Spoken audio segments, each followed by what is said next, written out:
Les... Ah, ça fait toujours plaisir de réentendre évidemment Mark Webber, qui n'était pas une chèvre qu'on égorge, hein, qui était bien le véritable Mark Webber. Et donc revoici Greg, le Grand Prix de Hongrie ce week-end. Mais on commence parce qu'on a déjà ce qu'on vient d'apprendre juste avant l'émission. Les commissaires ont donc bien tranché sur le fameux appel de Red Bull, qui voulait donc revoir la pénalité de Lewis Hamilton. Il ne s'est rien passé de plus. On va pas dire qu'on tombe de nos chaises. Ils ont débouté Red Bull. Greg, c'est pas tout à fait surprenant. Je pense que voilà, on pouvait s'y attendre. Ils avaient parlé de nouveaux éléments à charge qui étaient probants, etc. D'après eux, les commissaires ont dit on va pas le pénaliser plus. Il a été pénalisé, il a purgé sa peine, comme on en a discuté pendant 150 ans la dernière fois. Un point, c'est tout. S'ils avaient vraiment eu une preuve accablante, je pense que oui, on aurait pu avoir quelque chose. Mais là, à mon avis, ils y sont allés un peu à l'esbrouf. Le fait de l'annoncer dans les médias, etc., c'est histoire de se dire, écoutez, on a un peu l'opinion publique avec nous.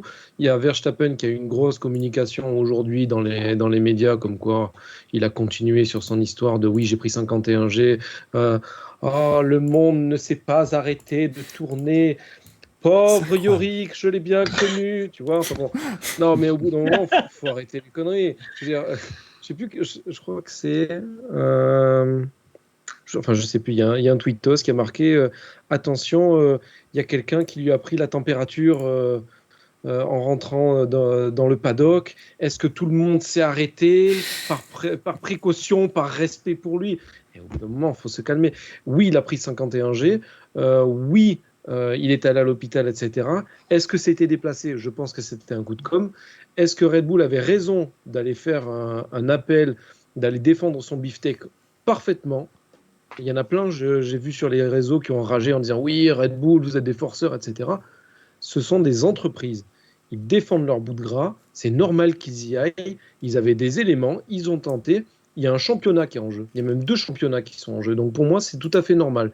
Ils ont perdu. Ben voilà, écoute, on n'en parle plus. Allez, l'histoire, elle est réglée au prochain. C'est le comptable qui parle là, non? Le comptable, le compte devant la table. Par contre, je serais curieux de connaître... Non, vas-y Manu. Non, je serais curieux de connaître la teneur du dossier de Red Bull parce que la toute dernière note des commissaires, c'est les commissaires notent avec une certaine inquiétude certaines allégations faites par le compétiteur dans la lettre précédente. De telles allégations auraient dû être retenues si jamais et de communiquer au public si jamais le cas avait été validé. La pétition ayant été refusée, les commissaires ne font pas de commentaires sur ces allégations. Donc je ne sais pas exactement quelles allégations inquiétantes a fait Red Bull, mais j'ai un peu peur que le dossier ait été assez violent. J'imagine tellement le délire, tu sais, à la Mr. V. Monsieur Hamilton, on voit que vous avez vraiment serré Verstappen, vous n'y avez pas laissé la place. Voilà. Et il a dit voilà, ça passe. Non, mais c'est la petite, c'est bon. Non, honnêtement, moi je suis pas tellement de ton avis, Greg. Je pense que oui, une entreprise doit y aller et doit défendre un peu son point de vue, évidemment, et ses intérêts. Mais à un moment donné, c'était quoi, en fait, les arguments? C'était un œil de verre et une fille piquette? Ou c'est quoi le... Non, mais sincèrement, le truc, c'est quels étaient les arguments enfin, visiblement, il n'y avait rien de recevable. On est quand même bien d'accord là-dessus. Les commissaires ont rejeté la demande, donc ce qui veut dire qu'il n'y avait pas de nouveaux éléments. Je pense surtout qu'il n'y avait rien de recevable pour aggraver la demande. Donc techniquement, peut-être qu'ils avaient des bons éléments, mais comme les 10 secondes avaient déjà été mis, il y en a certains qui ont trouvé que c'était trop light. Ricardo, c'est la F1 qui a partagé ça. En gros, il a dit, moi je vois rien d'inquiétant dans le truc. La seule chose qui a aggravé, on va dire, le mouvement, c'est que c'était dans ce virage. Ça a été très impressionnant visuellement. Oui, Verstappen a pris 51G, mais en soi, le mouvement, il n'était pas fou, que ce soit d'un côté ou de l'autre. Donc peut-être que Hamilton, la dernière fois, on est arrivé à un consensus. Je ne sais pas si Olivier, toi, tu as la même chose, mais c'est que c'est un fait de course, quelque part. Bien sûr. Alors, bien sûr. Oui, les commissaires ont pénalisé. Oui, c'était pas facile pour moi de donner cette pénalité. Ils l'ont donnée. Est-ce qu'elle était trop sévère? Je ne sais pas. Mais en tout cas, les nouveaux éléments, pour moi, n'ont pas donné à donner plus contre Hamilton. Mais d'accord, Mais- mais quand tu dis ça, Greg, honnêtement, pourquoi ils y vont?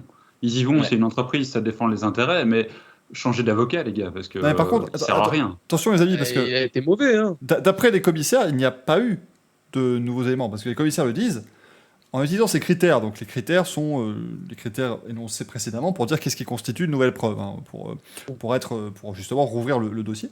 En utilisant ces critères, les commissaires ont déterminé que ce qui a été présenté aux commissaires n'était pas un élément nouveau, significatif et pertinent, qui n'était pas à disposition des parties introduisant le recours au moment de la décision concernée. Donc en gros, c'est pas quelque chose qu'on connaissait Ils pas. ont pris ils ont pris des vieilles infos. Ils se sont dit c'est nouveau, etc. Ils ont C'est voulu ça, défendre ils n'ont pas le truc, retrouvé. En fait, il n'y a s'arrêter pas eu là, quoi. quelque chose de nouveau par rapport à ce qu'on a eu le dimanche, quand les commissaires ont pris leur décision ce jour-là.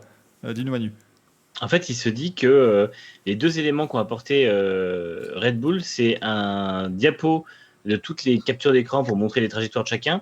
Et ils ont apparemment, pendant les tests Pirelli du mardi, ils ont tenté avec Albon de le faire passer dans la même trajectoire que Hamilton pour prouver avec les données GPS que de toute façon, il n'aurait pas pu sortir comme il fallait du virage. C'est ça leur nouvel élément, mais qui du coup a été totalement rejeté par la FIA, disant que ça n'avait rien à voir, que c'était pas la même situation et qu'il n'y avait aucun en fait, intérêt à ça.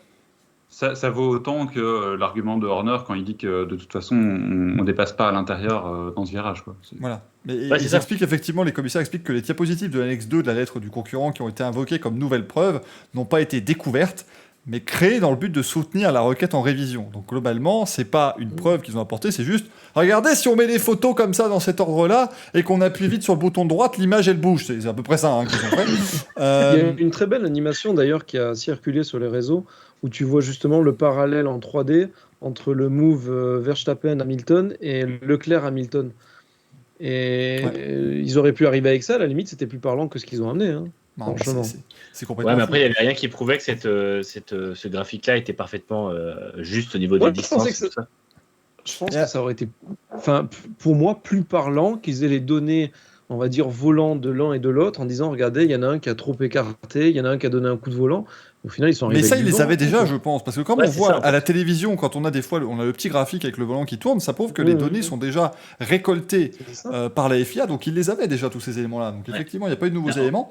Ce qui est inquiétant, c'est le communiqué de presse de Mercedes, qui évidemment a réagi à la décision, hein, puisqu'elle elle est positive pour eux. Donc l'équipe Mercedes, AMG Petronas, F1 Team salue la décision, en tout cas accepte avec grand plaisir la décision des commissaires. En plus d'amener donc cet incident à fermeture, écoutez, je traduis rapidement, je fais ce que je peux, mais en tout cas, voilà, en plus de dire Et que mettre cet un incident terme est à maintenant, l'incident. voilà, de mettre un terme à l'incident, nous espérons que cette décision va mettre un terme à la tentative, vraiment comme ça prévu, par le management de Red Bull Racing. Et c'est là quand même, je trouve on attend encore des semaines parce qu'on va nous dire arrêtez de nous parler de ces conneries et tout ça.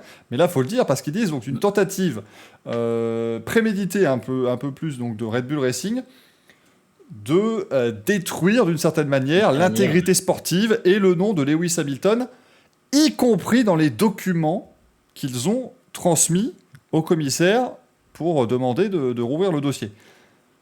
Donc honnêtement, Ça veut dire que tous les arguments sont bons, quoi.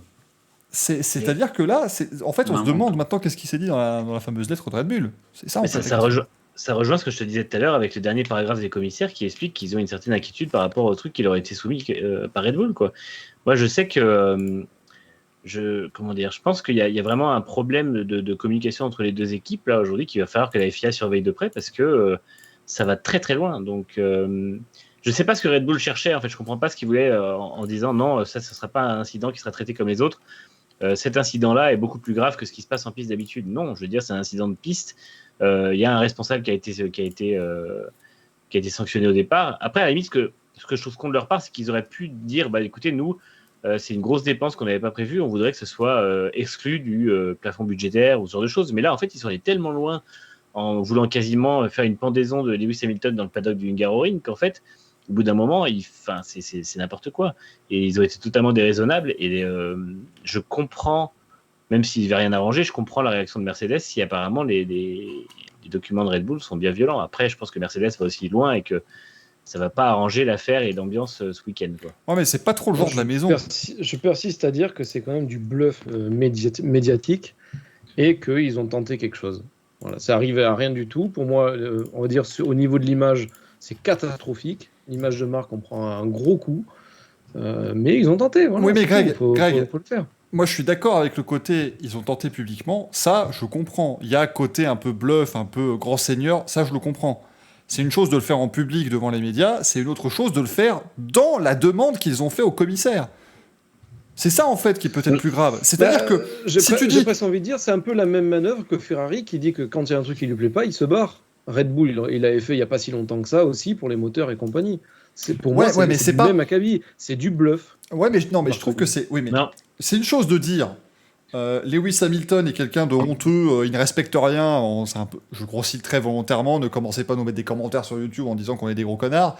On l'est, mais voilà, c'est pas le but de la conversation On là le tout de sait, suite. mais ça si, l'avait déjà beaucoup. dit. Ça, tout le monde le sait, On ça est vous le low dit cost, depuis en beaucoup. plus. Mais c'est une chose de dire, voilà, Lewis Hamilton ne respecte rien, ils auraient dû attendre 8 heures avant de célébrer leur victoire parce que Max avait bobo à l'hôpital. Ce qu'il a fait est absolument honteux, c'est limite pas digne d'un champion du monde. Et venir l'écrire dans les commissaires, en allant voir les commissaires en disant « Ah, mais vous savez, Lewis Hamilton, c'est vraiment quelqu'un de minable, il faudrait le pénaliser pour ça. » C'est un peu ça le truc, en fait, qui est un peu dérangeant, je trouve. Alors, je pense qu'il y a un peu de passif par rapport au fait que Verstappen, dans ses grandes années au tout début, il a failli tuer à peu près 158 pilotes. Voilà. Et je pense qu'il y a les écuries qui ont été un peu agressives auprès de la FIA, d'où il y avait la jurisprudence Verstappen, où en gros ils ont dit bon, bah, si tu refais des mouvements comme ça, tu te fais pénaliser. Donc je pense qu'ils ont. Enfin, j'essaye d'imaginer. Hein. Attendez, je ne connais pas les informations. Non, j'ai pas quelqu'un à la FIA qui m'appelle tous les jours pour m'expliquer les choses. C'est bien Mais dommage. je suppose qu'ils avaient ça ouais. Je suppose qu'ils avaient ça en tête en se disant écoutez, les autres écuries, ils ont été virulents avec nous, avec le petit à l'époque. Donc on voit pas pourquoi on ferait pas la même chose pour un seul move d'Hamilton dans toute sa carrière, façon de parler. Hein. Donc je sais pas. Qu'est-ce que vous en pensez ? Est-ce qu'il y a un peu de psychologie là-dedans ? Est-ce qu'ils ont la dent dure par rapport à, on va dire, à du passif, pour ainsi dire. Ouais, Ange en du fait- ciel. Ah, vas-y, Oui, Gaël. ici la voix. Oui, que se passe-t-il on a une mission à faire, on a un sexy ménage peut-être, qu'est-ce qui se passe? Votre mission, si vous l'acceptez. Non, mais je suis d'accord avec Greg. Je l'avais déjà évoqué la dernière fois, la jurisprudence.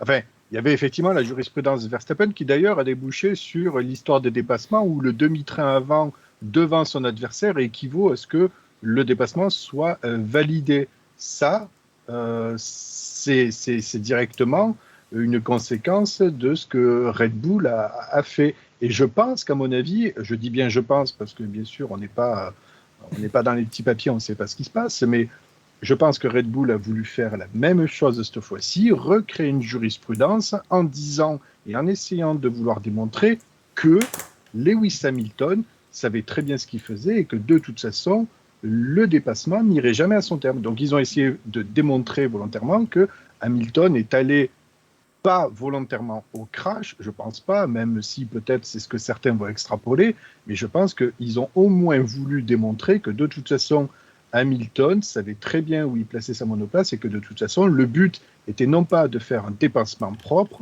mais bien de faire et un dépassement et de mettre en délicatesse Verstappen sur le vibreur, voir est-ce qu'ils ont essayé justement de utiliser le dépassement de Leclerc pour valider leur même pas. théorie. À mon avis, on n'en est peut-être pas loin. Il y a eu Même un pas, concours de c'est ça quéquette qui est ridicule. sur ce dépassement, tout simplement. En fait, c'est ça qui est Ok. ridicule, c'est qu'ils ont même pas utilisé l'argument Leclerc, visiblement. Alors que quelque part, c'était leur seul argument. Mais Hamilton... C'est sur vrai que Leclerc, l'argument Albon avec des pneus de développement, il n'arrive pas à passer là avec une voiture d'il y a 2 ans, avec des pneus de développement. Je voulais quoi? Moi aussi, j'arrive pas à passer là avec ma Clio. Ah ben, Non, alors. mais ils auraient pu prendre la grand-mère de Horner, c'était pareil, quoi. Enfin, ça n'a aucun Paix à intérêt. son ça âme. n'a- Oui, voilà. C'est Yvette Horner, non? Arrêtez, on va encore se prendre des commentaires disant mais franchement, vous foutez de la gueule de Red Bull, c'est pas bien. L'autre, il s'est pris Alors qu'il a été 51G. à l'hôpital. Il s'est pris 51G, Je maintiens machin. quand même que Je- on peut pas se foutre de la gueule des écuries parce que, comme j'ai dit, ils se défendent. Ils n'arrivent pas à se défendre sur la piste parce qu'ils sont quasiment à égalité. Red Bull avait un peu pris le dessus, là ils ont perdu un gros avantage. Ils en ont gros sur la patate. Eh ben maintenant ils y vont un peu façon tapis vert. Alors il y en a qui vont trouver ça pas sportif et très bureaucrate, tu sais, c'est très bureaucratique, c'est procédurier à mort. Ben ouais, mais à la fin de l'année, nous, on est si connards, façon de parler, à s'intéresser, on va dire, au côté sportif, à la beauté du geste, etc. Mais à la fin de l'année, quand il va falloir vendre des canettes de Red Bull, la seule chose qu'ils vont dire, c'est ouais, mais Max, il a été champion. Ouais, Voilà, non, mais c'est bien tout. sûr, mais Il y a 95% des gens qui n'en ont rien Il y a à une- faire de ce qui se passe il y a, entre deux il y a grands une prix. méthode qui est assez gênante. Alors, il y avait donc Verstappen aujourd'hui en conférence de presse qui a dit si vous voulez dire irrespectueux, c'est quand un gars est à l'hôpital et qu'un autre agite le drapeau comme si de rien ne s'était passé, alors que vous avez poussé le gars dans le mur à 51G. Je veux dire que ça montre comment ils sont vraiment. Et j'ai beaucoup apprécié la remarque de l'ami McLovin sur Twitter qui nous a dit je me demande qui va jouer le rôle de Max Verstappen dans Rush oui, 2. Rush 2. Parce qu'on est d'accord que participer au Grand Prix de Hongrie 10 jours après avoir agonisé dans les couloirs lugubres d'un hôpital anglais, c'est du jamais vu depuis le comeback de Loda après le Nürburgring. C'est vrai. Alors, encore une fois, je veux pas qu'on fasse dire les choses qu'on n'a pas dites, mais encore une fois, on n'est pas en train de dire que ce qu'il a pris, c'était vraiment rien du tout, parce que certains ont réagi comme ça après l'émission Grand Prix qu'on a fait lundi, disant oui, c'est vraiment pas respectueux de faire ce que vous faites, il s'est pris 51G et vous en rigolez. C'est pas qu'on en rigole, mais encore une fois, Il va bien. à un moment donné, 51G, quand il sort et il n'a aucune blessure, c'est pas... faut qu'il arrête 2 secondes, quoi.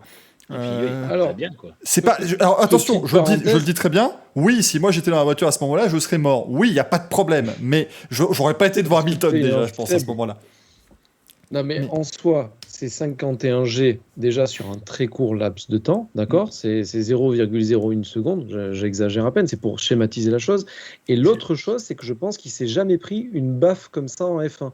C'est sa Bien première, tu l'entends à la radio, il s'est pris une méchante baffe. C'est la première fois qu'il se prend un gros accident, Verstappen. Donc oui, il a dû être touché dans son amour-propre. Oui, physiquement, ça lui a pas fait du bien. Je pense que le garçon, il a quand même du courage de sortir de ça. Je veux dire, ça doit quand même le hanter. Je veux dire, c'est un choc, et physique et mental. Mais voilà, ça y est, on y est là. Je veux dire, il était très mordant aujourd'hui en conférence de presse. Il n'était pas à l'agonie, hein, le garçon. Mais c'est ça, c'est encore une fois, moi je le dis, c'est un gros choc. Il n'y a pas de problème. La radio après le choc est terrible et c'est vraiment pas agréable à écouter. C'est vraiment, on n'est pas en train de dire qu'il arrête de faire sa chochotte. C'est rien. C'est pas que l'accident n'est rien. Mais à partir du moment où il n'a absolument rien, il va bien. Je pense qu'il peut aussi passer à autre chose. Et il faut pas essayer de nous vendre le truc comme il était vraiment mal à l'hôpital, alors que tout ce qu'on faisait, c'était juste un petit check. On lui a juste passé un scanner pour être sûr qu'il n'y avait pas de commotion cérébrale. Prostatique, on m'a dit. Évidemment, mais ça reste dans les parties sombres, bien sûr, de l'hôpital. Les annales. Mais, Attention, Michael, lui, il doit passer à autre chose, mais le plus grave, finalement, c'est que le clan Red Bull ne passe pas à autre chose. Parce que lui, en soi, ok, d'accord, c'est pas très malin. Son père, de toute façon, c'est pas très malin par définition, mais que les patrons de Red Bull ne passent pas à autre chose et aillent jusque-là, c'est pour ça que j'étais pas d'accord avec Greg au départ, c'est que, ok, on tente un truc, ok, on est une entreprise, on défend ses intérêts, mais c'est du vent, en fait. Il n'y a rien derrière. Donc à un moment, ils se ridiculisent, et pour l'image de marque, comme Greg l'a dit, c'est quand même assez désastreux. Donc à un moment donné, on passe à autre chose. Manu, lève le doigt. Non, mais justement, je voulais rebondir là-dessus, et je suis totalement d'accord avec ce que disait Michael tout à l'heure, c'est que justement, en fait, il y a toute la partie com, médias et tout ça, où d'accord, on essaie de dire que c'est les autres les méchants, etc. On se donne le bon rôle. Mais moi, je trouve que le fait d'aller dire exactement la même chose chez les commissaires, justement, ça prend une totale autre ampleur, où justement, on sent qu'en fait, tout ce qu'ils nous servent sur les médias depuis 2 semaines, enfin 10 jours, et en fait, ça montre qu'ils y croient. Et qu'ils pensent vraiment qu'Hamilton avait fait un attentat sur Verstappen, qu'il a essayé de le tuer, qu'il a essayé machin, et qu'il l'a fait délibérément. Et pour moi, ça change totalement la donne sur la manière dont Red Bull fait les choses. Et en plus, il faut quand même pas oublier, parce que mine de rien, on l'oublie, mais en 2020 à Portimao, Verstappen et Stroll s'accrochent en essai libre 1, je crois, et Red Bull avait hurlé tout ce qu'il pouvait que Stroll avait fermé la porte et tout ça, alors que justement Verstappen étant à l'intérieur vers la voiture, Stroll aurait dû laisser la place à l'extérieur. Donc en fait, dans tous les cas, ils n'en sortent pas grandis quoi qu'il arrive, et c'est pour ça que moi je suis toujours un peu plus taillé Red Bull que Mercedes sur cette affaire, même si Mercedes a fait un communiqué un peu violent ce soir, mais je peux les comprendre si vraiment ils ont lu ce qu'on pense qu'ils ont lu. Et je trouve que Red Bull en fait n'a aucun discernement et ne semble pas redescendre 10 jours après, que ce soit le pilote ou son management, et en fait ça pose vraiment problème sur la suite des événements, parce que comment vont se dérouler les courses suivantes, quelles vont être les implications de chaque chose qui va se passer en piste, en fait, parce que je pense que ça va être très compliqué à partir de là de gérer une saison. Il y a encore normalement 13 courses. Ça va être compliqué de gérer un duel au championnat avec les 2 pilotes qui sont dans cet état d'esprit et avec une guerre aussi ouverte. Manu, c'est terrible. Je salue Next Gen Auto d'habitude. On fait une émission avec eux tous les lundis, donc évidemment, je les salue avec grand plaisir. Mais à un moment donné, nous faire un article qui s'intitule Mercedes F1 attaque Red Bull pour tenter de ternir la réputation d'Hamilton avec une photo de Toto Wolff qui fait ça. Elle est formidable celle-là. Hein. Je vais vous mettre le lien dans le chat, mais allez-y, hein, allez voir ça. Mais non, mais ce qu'on veut dire, on n'est pas non plus en train de. Je vais dire un truc sur l'image.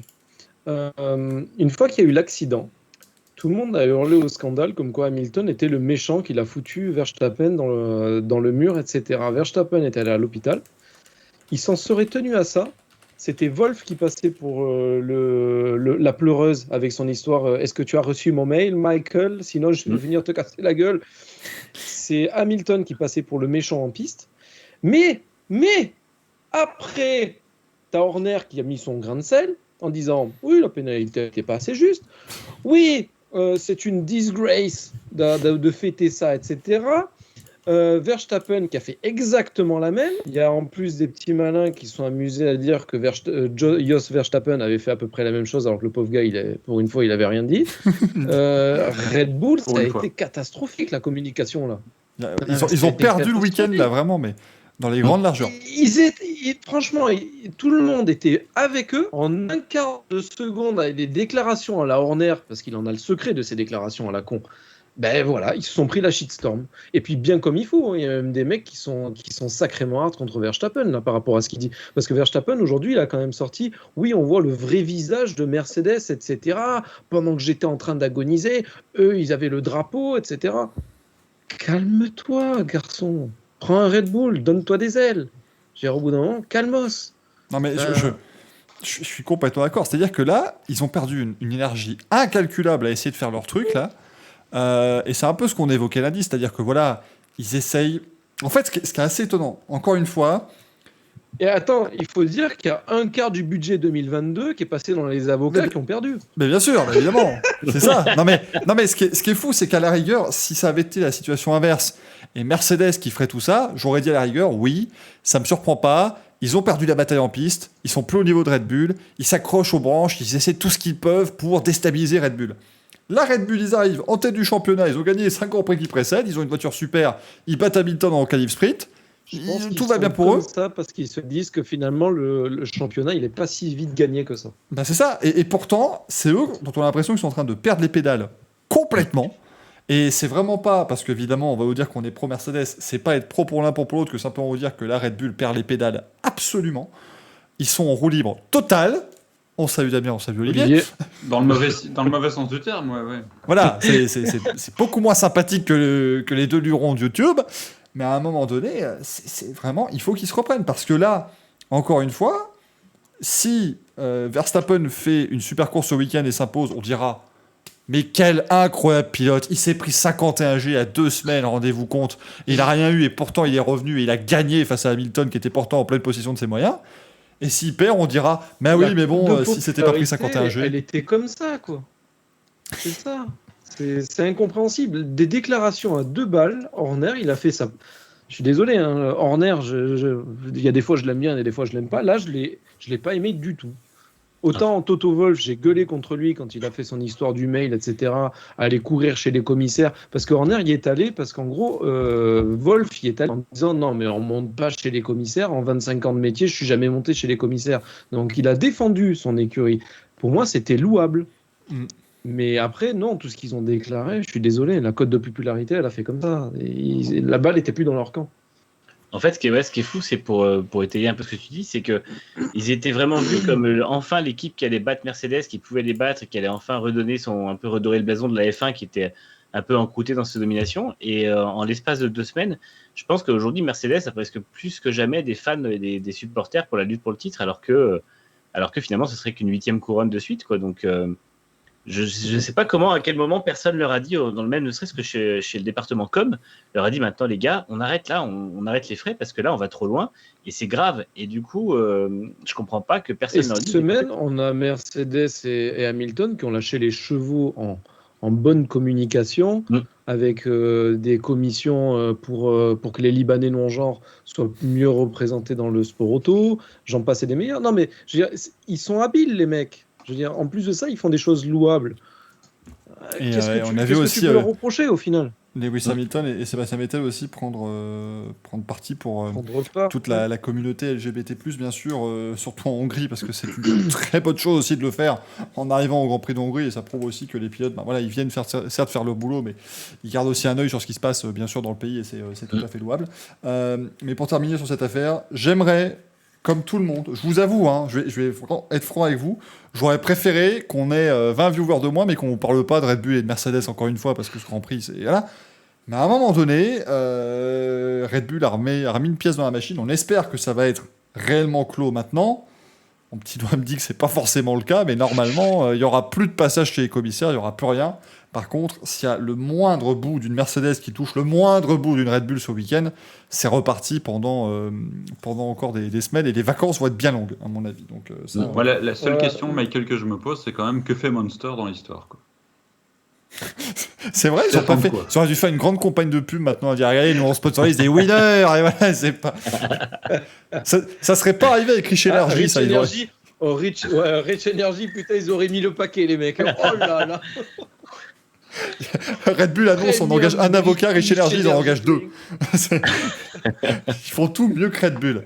Et d'ailleurs, ce qui a rien commenté l'ami, l'excellent William Story, bien sûr, parce que ça fait bien longtemps qu'on n'a plus parlé de notre ami Barbu. Je regarde sur Twitter. Non, pas grand chose. Quelqu'un se dévoue. Il a pris une F1 2022, il a collé une comment ça s'appelle, une déco dégueulasse dessus, puis il a fait oui, Premium British Performance. Oui, là c'est habituel, là, maintenant le gaillard il sait plus faire grand chose de plus, il bannit très bien Photoshop. Mais alors, ce qui est bien, c'est que lui, alors là j'avoue, je vais dire un truc bien sur lui, j'ai l'impression qu'il est dans une croisade contre les anti-vax. Donc ça, je le félicite, William Story là-dessus. C'est la première fois que je le félicite, mais sinon c'est complexe, hein, très clairement. C'est un petit peu compliqué. Toi, t'as besoin de sponsor, toi. Le Racing Café présenté par Rich Energy, j'en rêve. Café, ouais. J'en rêve. J'ai envie de pouvoir boire des Rich Energy pendant l'émission comme ça. Ah, ce serait beau. Ce serait quand même vachement sympa. Bon, en tout cas, on va arrêter de parler évidemment là de Red Bull et de Mercedes et de l'accrochage. On va passer au prono, hein, si vous voulez bien. Les poteaux, comme ça je dis pas les amis, et voilà, ça permet de... Parce que si je commence à mettre... J'ai pas compris. Les frérots. Non, c'est après, Greg. C'est après. C'est dans la troisième partie de l'émission, ça. Oui, c'est celle qui n'est pas diffusée. On échange nos beaux liens et nos bonnes pratiques, bien sûr. Comme d'habitude, hein, pole position, podium, Manu, c'est à toi. Pole position, je vais dire Max Verstappen. Malgré l'accident. Malgré l'accident de 51G, il va se remettre. Et j'ai envie d'un été agité, donc je vais dire un podium Bottas, Norris, Perez. Ah oui, donc c'est un D'ailleurs, désastre. vous avez vu Avec accrochage des deux. les interviews de Russell avec le petit body language qui veut dire en gros oh non, arrêtez. Oh non, pas Mercedes. Ah, bluff. Je n'y pense pas du tout le matin en me rasant, s'il vous plaît, calmez-vous. Greg, vous avez une érection. Oh, pas du tout. Pole position. Rio Arianto. Oui. Oui. Alors, je note en fait les pronos, je les note vous voyez, alors très mal bien sûr, mais en miniature, donc vert, bot. Donc moi je vais marquer Arianto. Je suis pas sûr la semaine prochaine de me rappeler que c'était Arianto, HAR. Victoire de Pedro Diniz. Oui. Devant Pedro de la Rosa. Bien sûr. Et en troisième, Flavio Briatore. Voilà. Pedro Lamy. Pedro Lamy, voilà. Pedro Lamy, les 3 P. Allez. Les 3 Pedro. Les 3 Pedro. J'ai vendu. Allez, les 3 Pedro. Les 3 Pedro, qui sont d'ailleurs 3 Pedro qui n'ont pas été dans le Racing Café, alors que pourtant on avait des Pedro pendant plusieurs semaines. C'est quand même complètement fou. Pedro Bert. Alors. Olivier. Moi, je vais faire très classique. Hein. Verstappen en pole, parce qu'il est très blessé, donc ça va être compliqué, mais il va y arriver. Non, mais il faut le dire. Puis Verstappen va gagner, d'ailleurs, devant Hamilton et Bottas. Oh là là, je veux un truc, Classique. mais franchement, je veux un. S'il gagne le Grand Prix le dimanche, je veux qu'il sorte difficilement de sa voiture. Tu sais. Ça qu'il fasse. Qu'il se mette à La glace. Mansell, tu sais. Le mec, il en peut Qui s'ass- plus. Qui s'assoit sur le podium, genre en mode j'ai des vertiges. Tu sais. Il prend le trophée, il fait comme Senna à l'époque. Il doit nous faire une finale. Ouais. Ça, vraiment, parce que c'est grand gaillard, son Max Verstappen. Nos amis de l'audio, tiens, Gaël. Oui, ici la régie. Alors, pole position. Alors, je vais tout faire pour qu'il pleuve, hein, donc je vous le dis de suite. Pole position de Sergio Pérez. Pardon, c'est rien. C'est pas beau, c'est moqué, Michael. La pole position, c'est la première position. Celle qui avait à Silverstone, c'était à Paul Belmondo. C'est pas pareil. Voilà. Donc Pérez en pole, et puis comme il va aussi pleuvoir et déluger dimanche, et comme la Hongrie est parfois la course des premières, eh bien je vais miser sur Carlos Sainz, Pérez et Norris. Comme ça on passe un bel été.